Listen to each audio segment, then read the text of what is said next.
शुरू करते हैं हम नॉर्थ से। 16 दिशाएं हैं, मेन है। 16 की 16 दिशाएं मेन हैं। हम 8 दिशाओं पे भी काम करते हैं, हम 4 दिशाओं पे भी काम करते हैं और हम 16 दिशाओं पे भी काम करते हैं। सिर्फ एक कमरा है, मान लो only one room is there, say around like 200 square feet area only, and that is an office as well. ठीक है, तो 8 दिशाएं या 4 दिशाओं पे आप इसमें काम कर सकते हो।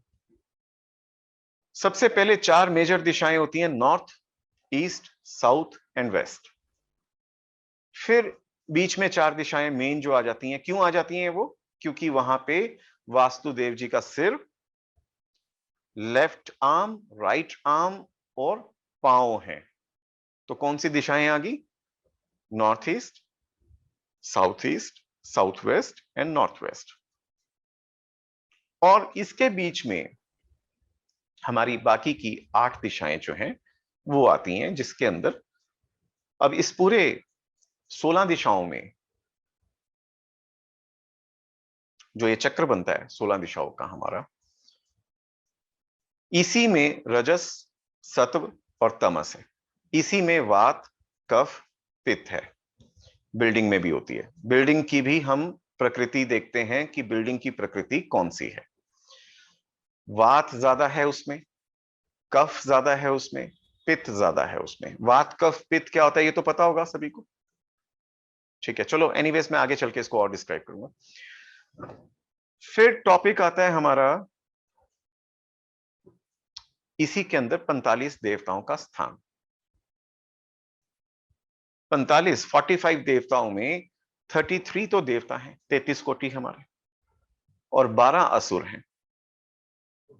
ठीक है, अब देवता और असुर की डिस्क्रिप्शन जो है वो मैंने आपको बीच बीच में पहले भी बताई थी, आज फिर बता रहा हूं कि जो हमारा विश्वास है, आत्मविश्वास है।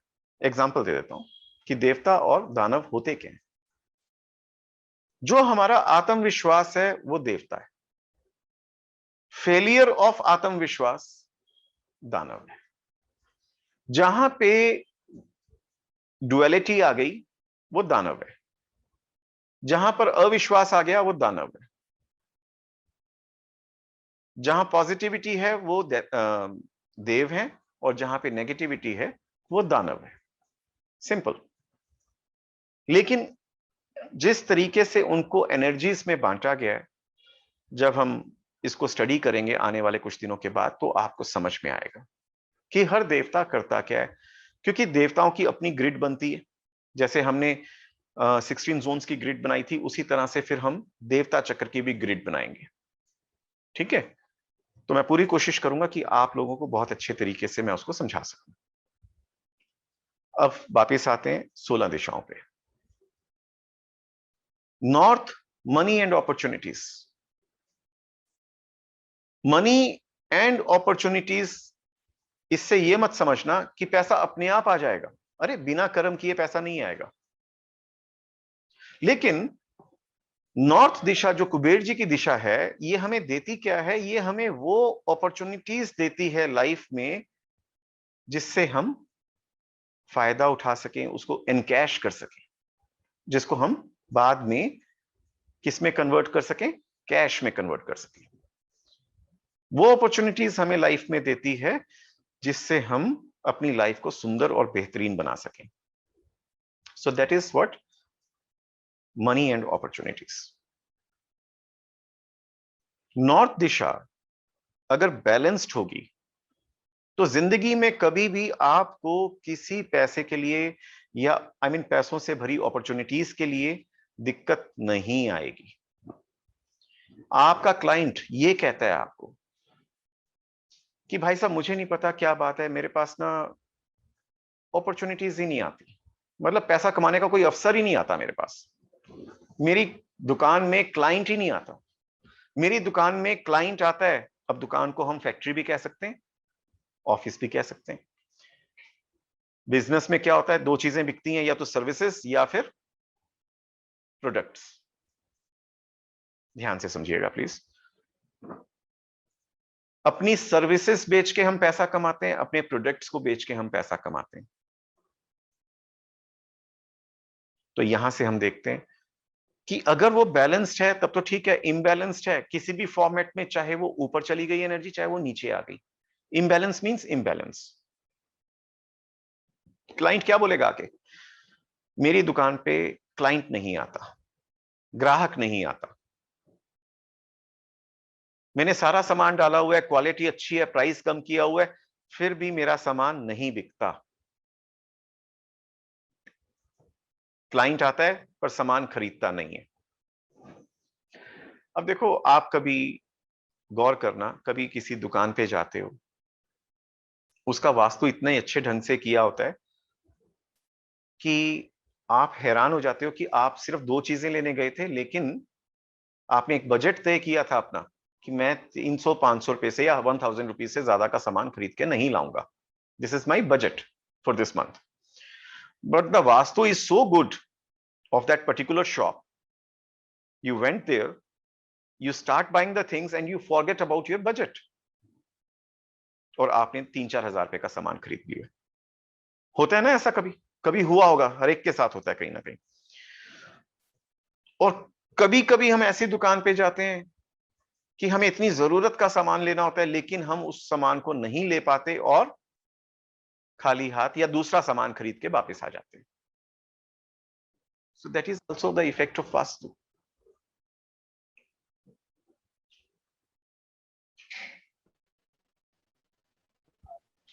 नॉर्थ इम्बैलेंस हुआ और आपके पास अपॉर्चुनिटीज की लाइन लग गई। नॉर्थ इम्बैलेंस हुआ, एनर्जी हाई लेवल से ऊपर चली गई, अपॉर्चुनिटीज की कमी नहीं होगी अब, लेकिन आपको वो अपॉर्चुनिटीज नहीं मिलेंगी जो आपको एक्चुअली चाहिए, जिनसे आप पैसा बना सकते हो। अपॉर्चुनिटीज ऐसे ही क्लिक कर लोगे जिसमें कोई फायदा नहीं होने वाला। So be careful, that means north is imbalanced. यहां तक समझ में आया? अब नॉर्थ दिशा का जब भी मैं पूछूंगा आपको इसी तरह से जवाब देना है, दे पाओगे? ठीक है, कैमराज ऑन रखिए प्लीज सभी जने। दूसरा, अपॉर्चुनिटीज आ गई, प्रकृति ने हमें आगे बढ़ने पे मजबूर किया, हमें दिखाया कि क्या आप मेंटली फिजिकली फिट हैं उस काम के लिए। दूसरी दिशा क्या है हमारी नॉर्थ के बाद? North north east. North north east, north of north east, health and immunity की। ये हमारे घर का एक छोटा सा हॉस्पिटल है, अश्विनी कुमार जी इनके देवता हैं, जो इनको यहां का क्षेत्र मिला हुआ है। यहां पर जल भी रखा हुआ दवाई का काम करता है, अमृत का काम करता है। यहां पर अगर आप अपनी मेडिसिन रखोगे तो वो ज्यादा इफेक्टिव होंगी बजाय किसी और जोन में पड़ी हो। यहां पे बीमार आदमी को यदि आप कुछ दिनों के लिए टेम्परेरी उनका बेडरूम बना देते हैं, जब तक वो ठीक नहीं हो जाता तब तक ये एक उस पेशेंट के लिए एक्सीलेंट जगह होगी, क्योंकि उसको दवाई भी लगेगी, उसकी सेहत भी जल्दी ठीक होगी, वो अपनी बीमारी से जल्दी उठेगा। अब प्लीज ऐसा मत सोचिएगा कि कई चीजें जो नुकसान दे चुकी होती हैं हेल्थ को, कि वो कोई चमत्कार करके नहीं। जो नुकसान हो चुका है उसको आगे बढ़ने नहीं देगा और धीरे धीरे उसको रिट्रीव भी करवाएगा, ठीक भी करवाएगा। जल तत्व की दिशा है ये। अभी मैं फिर 5 एलिमेंट्स पे भी आऊंगा 16 जोन्स के बाद। तो जल तत्व की जगह है, यहां पर अग्नि तत्व यानी कि फायर एलिमेंट नहीं आना चाहिए। मैंने आपको पिछली क्लास पिछले कोर्स में सिखाया था कि जल तत्व के, वाटर एलिमेंट के दुश्मन कौन कौन से हैं? There are two enemies, one is fire and second is earth. ठीक है, अगर वाटर एलिमेंट के अंदर फायर एलिमेंट आ जाए तो वो क्या करेगा? पानी को भाप बना के उड़ाएगा ना, और खुद भी खत्म हो जाएगा, यानी कि दोनों तरफ नुकसान होगा। वाटर एलिमेंट के उस जोन पे जहां वो एलिमेंट दूसरा, उसका जो दुश्मन है, शत्रु है, वैरी है, वो आ गया। फायर एलिमेंट को हम कैसे देखेंगे? हम देखेंगे कलर की शेप में। भाई कलर कौन सा आ गया वॉल के ऊपर, या पर्दों का, या सोफा रखा है, या कोई भी चीज रखी है, वहां पे कलर कौन सा आ गया? क्या रेड कलर फैमिली से कोई कलर आ गया है नॉर्थ नॉर्थ ईस्ट में? तो आपकी हेल्थ एंड इम्यूनिटी को वो खत्म कर देगा। और अब हम ये कहें कि नॉर्थ नॉर्थ ईस्ट से 180 डिग्री का हिट जो है, वहां से फायर आई। ठीक है, तो ये कहना थोड़ा मुश्किल हो जाएगा। हम इसको पूरी फायर एलिमेंट को लेंगे कि फायर एलिमेंट बुझ गया, मतलब फायर एलिमेंट की जो अग्नि, मतलब जो अग्नि पानी में आई वो भी बुझ गई। सबसे मेजर हम 180 डिग्री हिट को लेंगे, ये नोट कर सकते हैं आप। ठीक है, 180 डिग्री हिट को लेंगे सबसे पहले, लेकिन साथ ही साथ दूसरे जो फायर जोन्स हैं उसको भी इग्नोर नहीं करेंगे। और जैसे ही हम उस फायर एलिमेंट को, या तो वो कलर के रूप में आया, या वो किसी शेप, ट्रायंगल शेप में आ गया, या फिर वो किसी सामान के रूप में आ गया, या किचन आ गई, या टॉयलेट आ गया। एक टॉयलेट तो चलो फायर एलिमेंट नहीं है, लेकिन वैसे बात करते हैं तो गैस बर्नर आ गया, सिलेंडर आ गया, माइक्रोवेव आ गया, गीजर आ गया, हीटर आ गया, इन्वर्टर आ गया, जनरेटर आ गया। यानी कि कोई भी फायर एलिमेंट का प्रोडक्ट अगर वहां पर आ गया तो वो नुकसान देगा ही देगा। ठीक है, यहां पे हम इस चीज को समझते हैं। अब हर रूम एक्टिविटी मैंने आपको करवाई थी, तो रूम एक्टिविटी से हम यहां पर यह समझेंगे कि टॉयलेट सीट क्या करती है। टॉयलेट सीट का अर्थ है डिस्पोज करना। उसकी जो फंक्शनैलिटी है, हम किसी भी चीज की फंक्शनैलिटी और उसका पर्पस क्या है उसको कैच करेंगे सबसे पहले। और जैसे ही हमें उस चीज की फंक्शनैलिटी, उस चीज का पर्पस समझ में आएगा, हम उसको इससे जोड़ पाएंगे किस जोन में वो आ गया। क्या वो उसके जोन का शत्रु है, या फ्रेंड है, या क्या है। टॉयलेट सीट सिर्फ 3 जोन्स में परफेक्ट है, ईएससी में, एसएसडब्ल्यू में, और डब्ल्यूएनडब्ल्यू में। उसके अलावा वो किसी भी जोन में जाएगी नुकसान देगी। सिंपल, यहां पे आपने याद रखना है। तो ऐसे हम नॉर्थ नॉर्थ ईस्ट की दिशा को देखेंगे। अगर नॉर्थ नॉर्थ ईस्ट दिशा वैसे बढ़ गई या कट गई या इम्बैलेंस है किसी फॉर्मेट में, तो आपके घर में बीमारियों का आना जाना लगा रहेगा। आप घर में से ठीक हो ही नहीं सकते।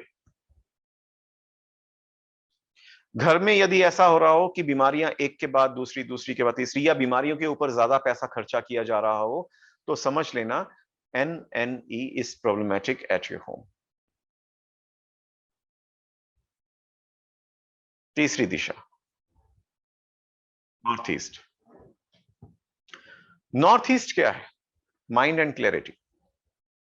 माइंड एंड क्लैरिटी का क्या मतलब है कि हमारे विचार, हमारी सोच समझने की क्षमता, क्या ये पूरी है? क्या हम अच्छी तरह सोच समझ पाते हैं? क्या हम किसी भी चीज का डिसीजन बहुत क्विकली ले पाते हैं कि नहीं ले पाते हैं? मंथन करना इज ईएससी का काम है, ठीक है, लेकिन क्या हम फोकस्ड हैं अपनी लाइफ पे? क्या हमारा टारगेट फिक्स है? नॉर्थ ईस्ट बताता है। किसी भी प्रॉब्लम का सॉल्यूशन क्या हम ढूंढ पाते हैं? नॉर्थ ईस्ट देता है। क्या हम बैलेंस्ड हैं? North east. तो अगर नॉर्थ ईस्ट क्या है? एडिशनली वास्तुदेव का सिर। देखो, अगर सिर खराब हो गया तो बाकी के शरीर के जो भी हिस्से हैं हमारे, क्या वो, अगर इसकी आज्ञा नहीं जाएगी यहां से, तो क्या वो काम कर पाएंगे ढंग से? हिलाना था लेफ्ट हैंड, हिला दिया राइट हैंड, नहीं बनेगी ना बात। तो कहने का मतलब क्या है कि अगर हमारा सिर ठीक नहीं है ना, अगर नॉर्थ ईस्ट इम्बैलेंस हो गया आपके घर का, तो समझ लेना घर के बाकी सारे जोन्स ठीक होने के बावजूद भी खराब हो गए। सिंपल। इसलिए नॉर्थ ईस्ट का घर के अंदर बैलेंस्ड होना बहुत जरूरी है। एंड अगेन, दो तत्व, two elements, fire element and earth element, यहां नहीं होने चाहिए। Otherwise that will become very problematic. Clear? ठीक है। What is our next zone? ENE. Now what is ENE? Fun and entertainment, यही बताया हुआ है ना आपको। एंटरटेनमेंट जोन है। हम अपने घर की खुशियों का, अपने जीवन की हमारी जितनी भी खुशियां हैं, वो कहां से देखते हैं? ENE से देखते हैं। तो ENE हमें सिखाता है या बताता है कि अगर तो भैया मैं बैलेंस्ड हूं, तो घर में खुशियों की कोई कमी नहीं रहेगी। आप हर हालात के अंदर कैसे खुश रहना है, आपको ऑटोमेटिकली ये पता होता है। और इन केस अगर आपका ENE इम्बैलेंस हो गया, फिर क्या होगा? आप जीवन में खुशियों के लिए तरस जाओगे। अब दो लेवल्स हैं, एक हाईएस्ट लेवल है, एक लोएस्ट लेवल है। लोएस्ट लेवल में चली गई एनर्जी, तो इट मींस खुशियां तो रही ही नहीं, राइट? खुशियां तो रही ही नहीं। आप किसी फंक्शन में नहीं जाओगे, किसी फंक्शन में जाओगे तो कुछ ना कुछ दुख का कारण अपने आप ढूंढ के ले आओगे। मैंने पिछली क्लास में भी कहा था, फिर कह रहा हूं, मान लीजिए आप किसी मैरिज पार्टी में गए, बड़ा सज सवर के गए, गिफ्ट भी अच्छा लेके गए, बड़े प्रिय मित्र के उसमें गए थे, बट ENE इम्बैलेंस्ड है। वहां गए, थोड़ी देर में आपकी पत्नी ने देखा कि भाई आप तो मुंह फैला के बैठे हुए हैं एक जगह पे। उसने पूछा क्या हो गया, या किसी और ने पूछा क्या हो गया, तो उसने कहा मैं अपने दोस्त के लिए इतना प्यारा गिफ्ट लेके आया, मेरा इतना प्यारा दोस्त है, और उसने मुझे पूछा तक नहीं आज। उसने मुझे बैठने को, किसी को मिलने से नहीं कहा, कुछ भी, एनीथिंग, व्हाटएवर। कोई ना कोई एक्सक्यूज ले आओगे जिससे आप दुखी हो जाओगे या दुखी कर लोगे अपने आप को। So that is the effect of, ill effect of imbalance of ENE। ठीक है। एक चीज और बताई थी मैंने आपको, अगर ये इम्बैलेंस होता है तो एंटरटेनमेंट पे आप पैसा ज्यादा खर्च करोगे अननेसेसरली, जिसकी कोई रिक्वायरमेंट भी नहीं थी। घूमने गए थे कि चलो बगीचे में घूम के आते हैं, और चले गए रेस्टोरेंट में। खाना 2 घंटे पहले ही खाया था, उसके बावजूद बस, क्यों? इम्बैलेंस है तो खर्चा करना है, और खर्चा किसी ना किसी चीज पे आप कर बैठोगे। सो that is a negative point of imbalance of ENE। आगे बढ़े, ईस्ट आ गया। जब मैं ये साइकिल पूरी कर लूंगा ना, साइकिल के बाद एक चक्कर समझाऊंगा, उससे समझ, आप भूलोगे ही नहीं इस चीज को। ईस्ट आ गया। East, social association. अब सोशल एसोसिएशन का अर्थ क्या है कि यहां पर हम ईस्ट को इस तरह से देखते हैं कि हमारी जिंदगी में वो लोगों का कनेक्शन, हमारी जिंदगी में आना, उन लोगों का हमारी जिंदगी में आना जो हमारी जिंदगी को प्रॉफिटेबल बना सकते हैं। Mind it. सिर्फ सोशल कनेक्शंस का, देखो, मेरे चाहे 50 दोस्त हो जाएं, 1000 दोस्त हो जाएं, अगर वो मेरे लिए यूजफुल नहीं है तो क्या फायदा? ठीक है, दोस्त ना कह के मैं ये कहता हूं कॉन्टेक्ट्स हो जाएं, मेरे 1000 कॉन्टेक्ट्स हो जाएं, लेकिन वो मेरे लिए यूजफुल नहीं है, तो कोई फायदा नहीं है मेरी लाइफ में उनका होने का, ना होने का एक ही बराबर है। तो ईस्ट आपको उन लोगों के साथ कनेक्ट करता है जो लोग आपके लिए हेल्पफुल साबित हो सकते हैं। अब ईस्ट में सूर्य देव भी प्रकट होते हैं और सूर्य देव है राजा, सूर्य देव क्या है, किंग है। तो सूर्य देव से हम गवर्नमेंट ऑफिशियल्स को भी देखते हैं। राजा के दरबार में हम जैसे मंत्री हो गए, है ना, महामंत्री हो गए, गुरु हो गए उनके वहां पे, तो इसी तरह के लोगों को तो देखते हैं, मिलते हैं, उनसे विचार करते हैं, अपनी प्रॉब्लम्स बताते हैं। तो यहां पर हम गवर्नमेंट ऑफिशियल्स को भी देखते हैं। गवर्नमेंट ऑफिशियल्स का मतलब हम यहां पे इस तरह से ले सकते हैं कि अगर हमारा गवर्नमेंट से रिलेटेड कोई काम है और ईस्ट हमारा बैलेंस्ड है, तो हमें ऑटोमेटिकली उनके कनेक्शंस प्राप्त होंगे। So that is there.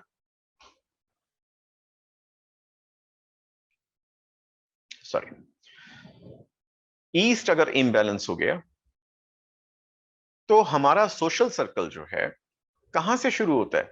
सबसे पहले अपनी फैमिली में भी शुरू होता है, नेबर्स के साथ शुरू होता है, बिजनेस की बात करेंगे तो हमारे कुलीग्स के साथ, हमारे वर्कर्स के साथ, हमारे क्लाइंट्स के साथ, इन सब लोगों के साथ शुरू होता है। ईस्ट इम्बैलेंस होगा तो इन सब के साथ हमारे कनेक्शंस फ्रूटफुल नहीं होंगे। समाज से, दुनिया से हम लोग कटते चले जाएंगे किसी ना किसी बहाने से। किसी भी ऑर्गेनाइजेशन, मतलब किसी भी त्योहार में, फंक्शन में हम जाना पसंद नहीं करेंगे। इवन अगर हम इनवाइटेड भी होंगे तब भी, तो भी हम जाना पसंद नहीं करेंगे। तो ये आप पाएंगे अगर ईस्ट इम्बैलेंस हो जाता है। हायर फॉर्मेट में चला गया तो क्या होगा? हाई फॉर्मेट में अगर वो चले जाता है तो कनेक्शन तो बहुत ज्यादा हो गए, लेकिन मौके पर कोई काम नहीं आएगा। और अगर लो फॉर्मेट में हुआ, एनर्जी जो है, बार चार्ट में देखते हो ना, तीन एनर्जीज, एक सेंट्रल लाइन बनती है, बैलेंस लाइन जिसको हम कहते हैं, फिर अपर लाइन और लो लाइन। तो लो लाइन से भी नीचे चला गया तो कनेक्शंस बनेंगे ही नहीं। सिंपल। ऊपर की लाइन को समझना ओवर हो गया, काम ज्यादा हो गया। जरूरत से ज्यादा की चीज हमेशा नुकसान देती है, और जरूरत से कम भी जो होती है चीज, वो नुकसान देती है। मुझे प्यास लगी, एक गिलास पानी पीना चाहिए मुझे, मान लीजिए फॉर एग्जांपल ग्लास में 25% पानी है, तो क्या वो मेरी प्यास बुझा पाएगा? नहीं बुझा पाएगा। ना मैं इधर का रहूंगा ना मैं उधर का रहूंगा। समझे ना बात को? तो उसी तरह से एनर्जीज का अपना अपना सिस्टम है, अप एंड लो का। ईस्ट समझ में आ गया? ईस्ट से आगे बढ़े, ईएससी चर्निंग का जोन है, एनेक्साइटी का जोन है।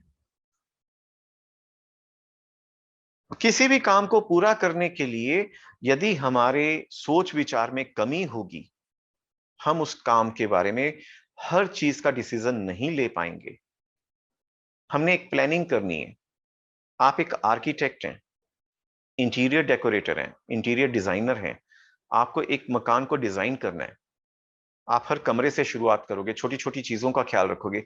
अगर ईएससी इंबैलेंस होगा तो दो चीजें होंगी, या तो बहुत जल्दी जल्दी करोगे बिना सोचे समझे, और या फिर जो काम आधे घंटे में खत्म हो सकता है उसको 2-2 घंटे, 3-3 घंटे, 10-10 घंटे, 2-2 दिन, 4-4 दिन, हफ्ता लगा दोगे। राइट? तो ईएससी के इम्बैलेंस होने का मतलब यही होता है।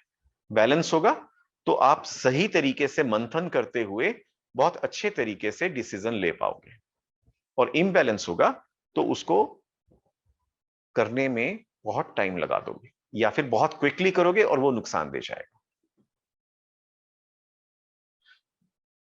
छोटी छोटी बातों पे गुस्सा आना शुरू हो जाएगा। एनेक्साइटी भी है यहां पे।